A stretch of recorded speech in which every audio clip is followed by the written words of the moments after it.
இன்னைக்கு நம்ம ரெட்ரோ ரெசிபீஸ்ல ஃப்ரைடே டின்னர் ஃபுல்காவும் வெஜிடபிள் ஹேண்டி எப்படி பண்றதுன்னு பார்க்கலாம். ரொம்ப டிஃப்ரெண்டா ஈஸியா டேஸ்டியா பண்ணலாம் வாங்க. ஃபுல்காக்கு முதல்ல எப்படி மாவு ப்ரிப்பேர் பண்றதுன்னு பார்த்துடலாம். இதுக்கு நான் 2 கப் கோதுமை மாவு எடுத்திருக்கேன், 400 கிராம்.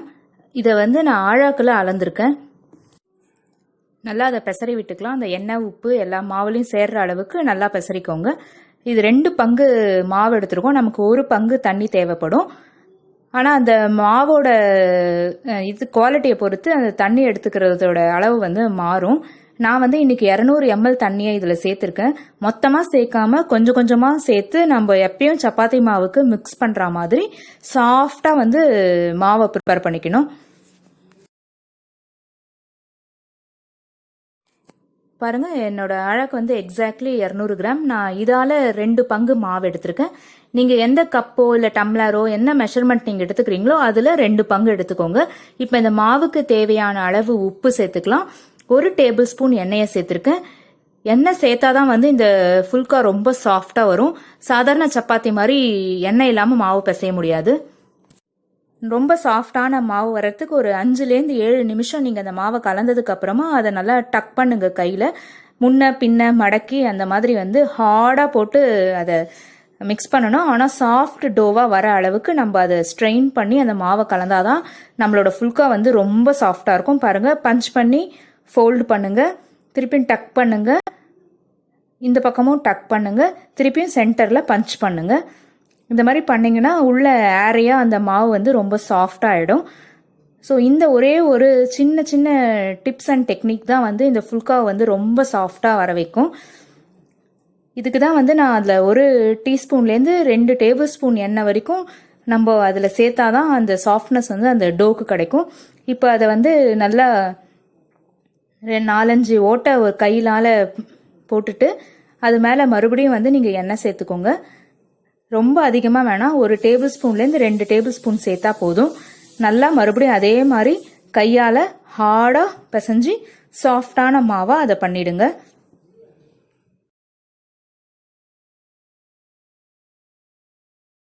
மாவு பாருங்க ரொம்ப சாஃப்டாக இருக்குது. இதை அப்படியே மூடி போட்டு மூடி வச்சிடலாம். இல்லைனா ஒரு ஈர துணியையும் அது மேலே நீங்கள் போட்டு மூடி வைக்கலாம். ரொம்ப சூப்பரான சைட் டிஷ் வெஜிடபிள் ஹேண்டி எப்படி பண்றதுன்னு பார்க்கலாம். இதுக்கு ஒரு பேன்ல 2 டேபிள் ஸ்பூன் எண்ணெயை சேர்த்திருக்கேன். எண்ணெய் சூடானதும் ஸ்லைஸ் பண்ணி வச்சிருக்க ஒரு வெங்காயம், 4-5 துண்டு இஞ்சி அதை சேர்த்திருக்கேன். இப்போ நான் ஒரு செட் ஆஃப் வெஜிடபிள்ஸ் எடுத்திருக்கேன்.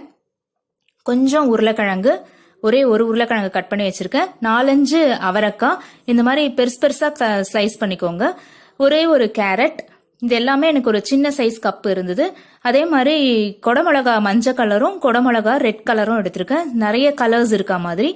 இது கூட நீர் சத்து இருக்கா மாதிரி நான் வெள்ளரிக்காவையும் எடுத்திருக்கேன். அது கட் பண்ணிருக்க அந்த சைஸையும் திக்னஸும் பாருங்க. இந்த மாதிரி நீங்க அந்த வெஜிடபிள்ஸ் கட் பண்ணும் போது தான் இந்த சைட் டிஷ் சூப்பரா டேஸ்டியா இருக்கும். இதை நம்ம ரொம்ப கூழா வேக வைக்க போறது இல்லை, ரொம்ப ஹேண்டியா கிரன்ச்சியா இருக்க மாதிரி தான் நம்ம பண்ண போறோம். இப்போ இந்த காய்க்கு தேவையான அளவு உப்பை போட்டுட்டு அந்த எண்ணெயிலே நம்ம சார்ட் பண்ணிடும். இந்த சாட்டே வெஜிடபிள்ஸை நம்ம பண்ணி வைக்க போற மசாலால சேர்க்க போறோம். ரொம்ப டிஃப்ரெண்டா சூப்பரா இருக்கும் இந்த சைட் டிஷ். நீங்களும் ட்ரை பண்ணி பார்த்துட்டு மறக்காம கமெண்ட் பண்ணுங்க. இப்போ அதை நல்லா மிக்ஸ் பண்ணி விட்டுட்டு நம்ம ஒரு லிட்டை போட்டு மூடி வச்சிடலாம்.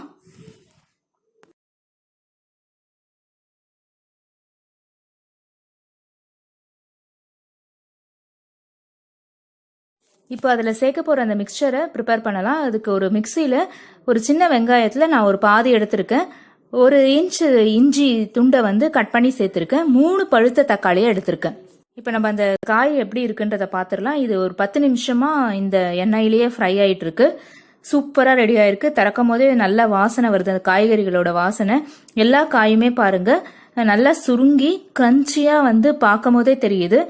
அந்த கேரட் அதை டெஸ்ட் பண்ணி பாருங்க குக் ஆயிருக்கா அப்படின்னு. ரொம்ப அப்படியே சாஃப்டா குக் ஆயிருந்தா அந்த வெஜிடபிள் ஹேண்டியோட டேஸ்ட் நல்லா இருக்கு. அது குருமா மாதிரி ஆயிடும். இது இந்த மாதிரி சாப்பிடும் போது அந்த வெஜிடபிள் கிரன்ச்சியா இருக்கும் போது தான் இந்த சைட் டிஷ் சூப்பரா இருக்கும். இப்போ அதோட கலர்லாம் பாருங்க, ஓரத்துல ப்ரௌனா இருக்கு. ஸ்மோக்கியா இருக்கிறதும் ரொம்ப டேஸ்டும் ஸ்மெல்லும் கொடுக்கும். அந்த அவரைக்காய் கூட பாருங்க நல்லா ஃப்ரை ஆயிருக்கு. இப்போ அந்த வதங்கினதெல்லாம் எடுத்து வச்சுட்டு நம்ம இதிலே இன்னும் 1 டீஸ்பூன் எண்ணெயை சேர்த்துக்கலாம். இப்போ நம்ம சேர்த்துருக்க எண்ணெய் காஞ்சதும் நான் 2 டீஸ்பூன் சீரகம் அதில் சேர்க்குறேன். வேறு எதுவுமே இதில் சேர்க்க வேண்டாம். சோம்பு அந்த மாதிரிலாம் சேர்த்திங்கன்னா நம்ம ஆர்டினரி வெஜிடபிள் குருமா மாதிரி ஆகிடும். அதனால இதில் பூண்டு கூட நம்ம ஆட் பண்ணலை. நம்ம அரைக்கும் போதும் வந்து ஒரு சின்ன துண்டு வெங்காயம் தான் சேர்த்தோம். வெங்காயமும் இதில் நிறைய சேர்க்கக்கூடாது. அந்த சின்ன துண்டு வேண்டாம் அப்படின்னா அந்த வெங்காயத்தையும் நீங்கள் அவாய்ட் பண்ணிடலாம். இப்போ அந்த சீரகம் நல்லா பொரிஞ்சதும் நான் மிக்சியில் அந்த தக்காளி, இஞ்சி, ஒரே ஒரு சின்ன துண்டு வெங்காயத்தை பேஸ்ட்டாக அரைச்சி வச்சுருக்கேன். இதை அப்படியே நம்ம அதில் சேர்த்துடலாம். நல்லா அந்த ஜாரை வந்து அந்த பேஸ்ட் எல்லாத்தையும் கையிலே எடுத்து போட்டுருங்க. வாட்டர் சேர்த்து அதை வாஷ் பண்ணி இதில் சேர்க்க வேண்டாம். இது அப்படியே நல்லா கொதிக்கட்டும். அந்த எண்ணெயையும் இந்த தக்காளி பேஸ்ட்டையும் வந்து நல்லா மிக்ஸ் பண்ணி விட்டுடுங்க. இது ஒரு 10 to 15 மினிட்ஸ் ஆகும் இந்த அளவு வந்து பேஸ்ட் ஆகிறதுக்கு. இப்போ ஒரு 10 நிமிஷத்துக்கு அப்புறம் பாருங்க, அந்த தண்ணியெல்லாம் வத்தி போய் நல்ல ஒரு தொக்கு கன்சிஸ்டன்சியில் இருக்கு. இந்த ஸ்டேஜில் நம்ம இதில் சேர்க்க வேண்டிய பொடியெல்லாம் சேர்த்துடலாம். நான் இதில் 1/2 டீஸ்பூன் மஞ்சத்தூள், 1 டீஸ்பூன் மிளகாத்தூள் சேர்த்துருக்கேன். காரத்துக்கு ஏற்ற மாதிரி இந்த மிளகாத்தூளை நீங்கள் சேர்த்துக்கோங்க. அப்புறம் 1 டீஸ்பூன் மல்லித்தூளும் சேர்த்துருக்கேன். மல்லித்தூள் இல்லை அப்படின்னா நீங்கள் அதை அவாய்ட் பண்ணிடலாம். ஹோல் கரம் மசாலா 1 டீஸ்பூன் சேர்த்துருக்கேன். இதுக்கு மேலே அந்த கரம் மசாலா சேர்க்காதீங்க, அந்த குருமா டேஸ்ட் வந்துடும். இப்போ இந்த தக்காளி பேஸ்ட்டுக்கு தேவையான அளவு உப்பை சேர்த்து நல்லா மிக்ஸ் பண்ணி விட்டுக்கோங்க. அந்த சேர்த்துருக்க மசாலா எல்லாமே வந்து ஃப்ரை ஆகி அந்த பச்சை வாசனை போகிற அளவுக்கு அதை நல்லா மிக்ஸ் பண்ணிக்கோங்க. ஒரு 1 மினிட் அது நல்லா வந்து வாசனை வர ஆரம்பிச்சிரும். அந்த தக்காளியோட பேஸ்ட் வந்து பாருங்கள் இன்னும் நல்லா திக்காக இருக்குது. நீங்கள் அதிகமான அளவு எடுத்திங்கன்னா இந்த பொடியெல்லாமும் அதுக்கு அந்த கன்சிஸ்டன்சிக்கு ஏற்ற மாதிரி நீங்கள் அதிகமாக யூஸ் பண்ணிக்கணும். சூப்பராக இருக்குது பாருங்கள். இப்போ அந்த பொடியெல்லாம் நல்லா வதங்கினதுக்கப்புறமா ஸ்வீட்டான தயிர் வந்து புளிப்பாக இருக்கக்கூடாது. 2 டேபிள் ஸ்பூன் சேர்த்துக்கலாம். அதை சேர்த்துட்டு நல்லா வந்து மிக்ஸ் பண்ணி விட்டுக்கோங்க. பாருங்கள் ரொம்ப டிஃப்ரெண்ட்டாக சூப்பராக இருக்கும் இந்த டிஷ்ஷு. கண்டிப்பாக நீங்களும் ட்ரை பண்ணி பாருங்கள். அதுவும் இந்த மாதிரி ரோட்டி, சப்பாத்தி இது எல்லாத்துக்குமே வந்து நல்லா மேட்ச் ஆகும். அப்புறம் நான் இதில் வந்து கொஞ்சம் தண்ணி சேர்க்குறேன். நான் வந்து 100 ml தண்ணி சேர்த்துருக்கேன். அதாவது ஒரு டம்ளரில் பாதி தண்ணி. நீங்கள் வந்து இந்த கிரேவி அதிகம் பண்ணணும், நீங்கள் 3 தக்காளிக்கு மேலே எடுத்திருக்கீங்க அப்படின்னா அதுக்கேற்ற மாதிரி தண்ணியை சேர்த்துக்கோங்க. ரொம்ப தண்ணியாக இந்த கிரேவி வந்து ஓடக்கூடாது. இதில் நம்ம வந்து ஃப்ரை பண்ணி வச்சுருக்க வெஜிடபிள்ஸ் போடும் போது கொஞ்சோண்டு தான் அந்த கிரேவி இருக்கணும். இப்போ பாருங்கள் அந்த வெஜிடபிள்ஸ் எல்லாத்தையுமே நம்ம இதில் ஆட் பண்ணிடலாம். பார்க்கும் போதே வந்து சூப்பராக இருக்குது, சாப்பிடணும் போலே இருக்கும் பாருங்கள். இப்போ அதை வந்து ஜென்டலாக மிக்ஸ் பண்ணிக்கோங்க. ஏன்னா அந்த தண்ணி பட்டு சில காயெல்லாம் வந்து ரொம்ப கூழாக வெந்துடும். ஸோ அதனால் ஜென்டலாக வந்து மிக்ஸ் பண்ணிக்கோங்க. அதிகமான தண்ணியை சேர்த்துறாதீங்க. நான் அதை அப்படியே ஒரு 5 மினிட்ஸ் மூடி வச்சுட்டேன். இப்போ எல்லாமே சூப்பராக ரெடியாக இருக்கு பாருங்கள். கரெக்டான கன்சிஸ்டன்சி இருக்குது. நீங்கள் நிறைய தண்ணி சேர்த்துருந்தீங்கன்னா இந்த கன்சிஸ்டன்சி வர்றதுக்கு கொதிச்சு அந்த காய் எல்லாமே வந்து ரொம்ப சாஃப்டாக வெந்துடும். அதனால தான் நான் கரெக்டாக தண்ணியை சேர்த்துக்கோங்கன்னு சொன்னேன். வாங்க, 1/2 மணி நேரமாக இந்த மாவு ஊறிட்டு இருக்கு. இது எப்படி பண்ணுறதுன்னு பார்க்கலாம். நம்ம பிசைஞ்சு வச்ச மாவை எடுத்து மறுபடியும் அதே மாதிரி டக் பண்ணுங்க, ஃபோல்டு பண்ணுங்க, மிக்ஸ் பண்ணுங்க. மறுபடியும் அதை அப்படியே பண்ணிட்டே இருங்க. ரொம்ப ஹார்டாக போட்டு அதை மிக்ஸ் பண்ணும்போது தான் உங்களுக்கு சாஃப்டான மாவு கிடைக்கும். இப்போது ஈவனாக வந்து ஒரு லெமன் சைஸ் பால்ஸாக அதை உருட்டி வச்சுக்கோங்க.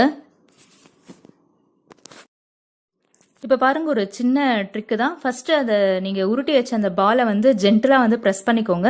அப்போ அது ஈவனாக ஆகிடும். நம்ம வந்து சப்பாத்தி மாவு மாதிரி மெல்லிசாவோ இல்லை வந்து மடக்கையோ மாதிரி தேய்க்க போகிறது இல்லை. ஜென்டலாக வந்து அதை சர்க்குலர் மோஷனில் நீங்கள் அந்த மாவை வந்து ஸ்ப்ரெட் பண்ணிக்கோங்க. சென்டர்லேருந்து ஓரத்தில் வரணும். நடுவில் வந்து கொஞ்சம் திக்காக இருந்தால் தான் வந்து அது உப்பி வரும். ஸோ சென்டர்லேருந்து எடுத்து மாவை வந்து ஓரத்தில் விட்டுருங்க. கொஞ்சம் மெல்லிசாக இருக்க மாதிரி பாருங்கள். ஈவனாக ஷேப் பற்றி கவலைப்படாதீங்க. இப்போ நம்ம ரோட்டி தவாவை நல்லா காய வச்சுருங்க. நல்லா ஹாட் ஆனதும் நம்ம ப்ரிப்பேர் பண்ணி வச்சுருக்க ரோட்டியை அதில் போட்டுருங்க. போட்டுட்டு ஒரு 1 மினிட் வெயிட் பண்ணிங்கன்னா அது கீழே வந்து நல்லா குக் ஆகி ஒரு மாதிரி பபிள்ஸ் வர ஆரம்பிக்கும். பாருங்கள், அது ஓரத்துலலாம் வந்து நமக்கு கலரும் மாறி இருக்கு. அந்த ஸ்டேஜில் அதை வந்து திருப்பி போட்டுருங்க. ப்ரௌன் கலராக வந்து தெரியும் பாருங்கள். இப்போ 2 பக்கமும் அதே மாதிரி ஆயிருக்கும். இப்போ அதை டைரெக்டாக எடுத்து ஃப்ளேமில் போட்டுடலாம். அது சூப்பராக உப்பி வரும். இந்த பக்கம் ஸ்டார்ட் ஆனோடனே நீங்கள் திருப்பி போட்டுக்கோங்க. ஸோ குக் ஆகிடும் சூப்பராக. உங்களுக்கு டைரெக்டாக ஃப்ளேமில் போட விருப்பம் இல்லை அப்படின்னா இந்த தவாலே வந்து ப்ரெஸ் பண்ணி விட்டு அதை நல்லா குக் பண்ணி எடுத்துக்கோங்க. பாருங்கள் உப்பி இருக்கு. வாங்க இதை எப்படி சர்வ் பண்ணுறதுன்னு பார்க்கலாம். நீங்கள் முன்னாடியே ப்ரிப்பேர் பண்ணி வைக்கிறதுனாலும் இந்த மாதிரி கீயை தடவி அதை வந்து ஒரு கேசரோலில் போட்டு மூடி வச்சுருங்க. ஒரு பேப்பர் டவல் போட்டிங்கன்னா அந்த தண்ணியெல்லாம் அதை அப்சார்ப் பண்ணிக்கும். இப்போ பாருங்கள் எந்த பக்கம் வந்து அது ரஃப்பாக இருக்கோ அந்த பக்கம் அந்த கீயை தடவிட்டு 2 ஃபுல்காவை எடுத்து இந்த மாதிரி ரப் பண்ணணும். இந்த சைடும் அந்த சைடும் ரப் பண்ணிங்கன்னா அது இன்னும் சாஃப்டாக ஆகிடும். சூப்பராக ரெடி ஆகிருக்கு பாருங்கள். ஃப்ரைடேவோட டெலிஷியஸ் டின்னர் ரொம்ப சாஃப்டான ஃபுல்காவும் ரொம்ப டேஸ்டியான வெஜிடபிள் ஹேண்டியும் நமக்கு சூப்பராக ரெடி ஆயாச்சு. வாங்க சாப்பிட்லாம். இந்த சாஃப்டான ஃபுல்காவும் வெஜிடபிள் ஹேண்டியும் பண்ணுற வீடியோ உங்களுக்கு பிடிச்சிருந்ததுன்னா லைக் பண்ணுங்க, ஷேர் பண்ணுங்க, சேனலை சப்ஸ்கிரைப் பண்ணுங்க, பக்கத்தில் இருக்க பெல் பட்டனையும் ஆன் பண்ணிக்கோங்க. தேங்க்யூ.